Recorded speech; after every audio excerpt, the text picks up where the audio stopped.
Janet acknowledges her father, Joseph, has his own brand of tough love, incredibly tough love. She remembers the one time he hit her, but this was far more than a spanking. My father only whipped me once, though, because I know people are wondering, oh, but okay, you do tell the story, Janet, that you were wet. You had gotten out of the bathtub. And I was wet. He whipped me with a belt, and so it left welts all over my body, yeah. I was very, very young. I can't even remember what I did or if I deserved it.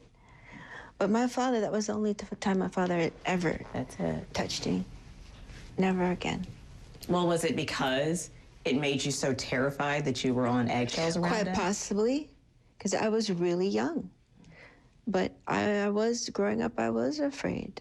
And, you know, some people feel that their kids should fear their parents a little bit, you know, just to know who's running the show here. But that was a whole different beast. Yeah. That was a whole different thing. And I didn't have the relationship with my father that I wish I had. But all those things as a kid, it was wear and tear on me. It was sad for me. It was hard for me. And I would sometimes talk about my father to other members, but that was about it. But it kept a lot of things inside. Once again, all of that from feeling inadequate, not feeling good enough to just not having the relationship that you want with your father. All of that, it took its toll. Has your relationship changed, or it's still? We understand. And I know he loves it. I know he loves his children. I think he just had a very different way of showing it, which I feel because of how he was raised in his childhood.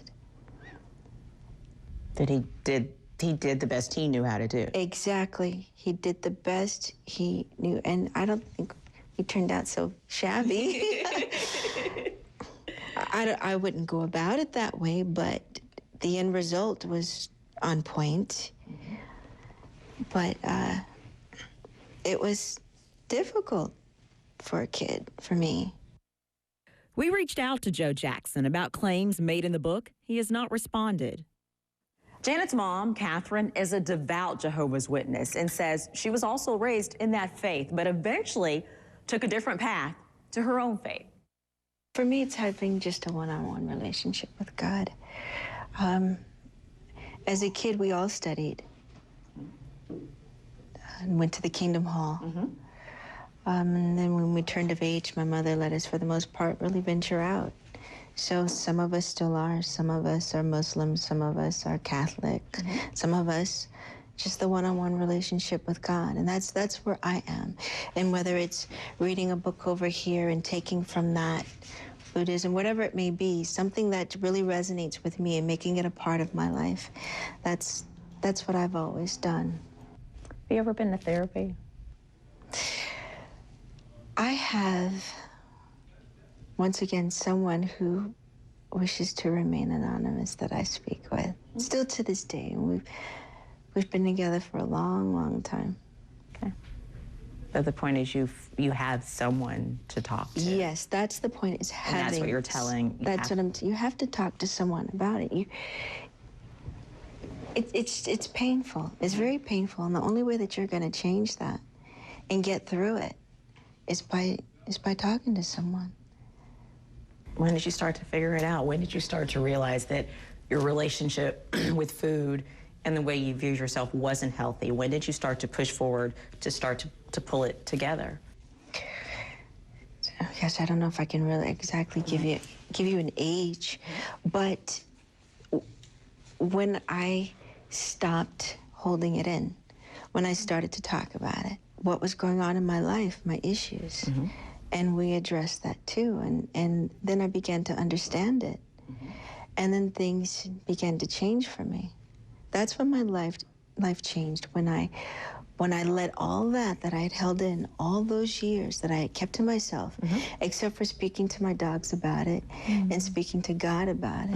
And I did that at a really young age, talking to God all the time. And it really began to change for me, and for me to truly understand it when I opened up, just let it out. And it was very cathartic, very therapeutic for me. And that's what changed my life. So I wrote this book in hopes that I could help a kid, help an adult, change their life, so that they could see if they do internalize, if they do hold things in and don't speak about their issues that are troubling them. You know, it manifests itself and it can become very, very ugly. I mean, it comes out one way or another. Eventually it does. And you've got to deal with that moment. And I was never the one that was like a drug user or a drinker or anything like that. And mine did it in a different way. Coming up, Janet tells us about her failed first marriage and if she'll ever take a trip down the aisle again. Plus, moving on after Michael's death. You said in the book that you have not been able to watch. This is it. No, I haven't. I still haven't. You're watching Janet Jackson, the HLN interview.